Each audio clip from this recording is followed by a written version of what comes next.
ইসরায়েলের বেপরোয়া ভাবভঙ্গির লাগাম টানতে চাইছে ইউরোপীয় ইউনিয়নও। রাফাহ শহরে ইসরায়েলের সামরিক অভিযান অবিলম্বে বন্ধ করার যে নির্দেশ আন্তর্জাতিক বিচার আদালত দিয়েছে, সেই আদেশ না মানার ধৃষ্টতা দেখাতে চাইছে ইসরায়েল। এমন নৃশংসতা থামাতে ইসরায়েলকে নিষেধাজ্ঞা দেওয়ার বিষয়ে আলোচনা করছে ইউরোপীয় ইউনিয়ন।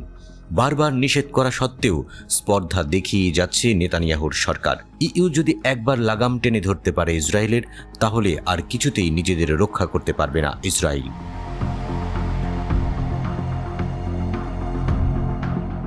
এমন খবর জানা গেছে আয়ারল্যান্ডের স্থানীয় গণমাধ্যম থেকে। দেশটির পররাষ্ট্রমন্ত্রীর উদ্ধৃতি দিয়ে গত 27 মে এই খবর প্রকাশিত হয়েছে। ইউরোপিয়ান পলিটিক্যাল কমিউনিটির বৈঠকের সময় ইইউ পররাষ্ট্রমন্ত্রীরা এই প্রথমবারের মতো ইসরায়েলের বিরুদ্ধে নিষেধাজ্ঞার বিষয়ে আলোচনা করেছেন।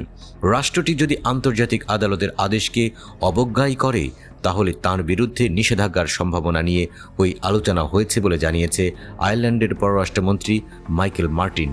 পাবলিক ব্রডকাস্টার RTE এই তথ্য নিশ্চিত করেছে।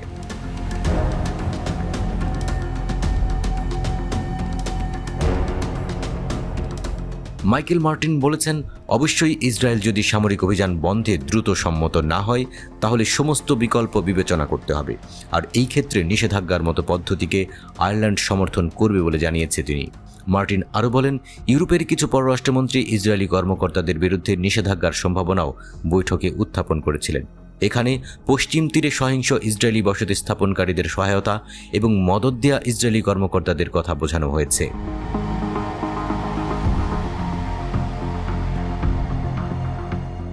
আইরিশ পররাষ্ট্রমন্ত্রী তাঁর বক্তব্যে আরও যোগ করেছেন, আন্তর্জাতিক বিচার আদালতের রায়গুলি মেনে না চললে ইসরায়েলের বিরুদ্ধে নিষেধাজ্ঞা ভিত্তিক পদ্ধতি প্রয়োগের প্রয়োজন যারা দেখে, তাদের মধ্যে কিছুটা দূরত্ব রয়েছে।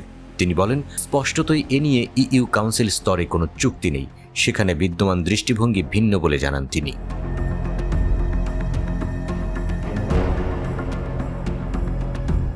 গত 24 মে ইসরায়েলকে রাফাতে তার সামরিক অভিযান অবিলম্বে বন্ধ করার, রাফা ক্রসিং খুলে দেওয়ার এবং আন্তর্জাতিক ফ্যাক্ট ফাইন্ডিং মিশনকে কার্যক্রম পরিচালনার অনুমতি দেওয়ার নির্দেশ দিয়েছে ইন্টারন্যাশনাল কোর্ট অব জাস্টিস।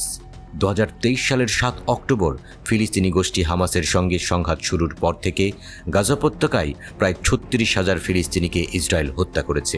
দেশটির পরিচালিত সামরিক অভিযান 2.3 মিলিয়ন ফিলিস্তিনের আবাসস্থলের বেশিরভাগ এলাকাকে ধ্বংসস্তূপে পরিণত করেছে। গাজার বেশিরভাগ বেসামরিক মানুষ এখন গৃহহীন। ইসরায়েলি বর্বরতা তাদেরকে দুর্ভিক্ষের ঝুঁকিতে ফেলেছে।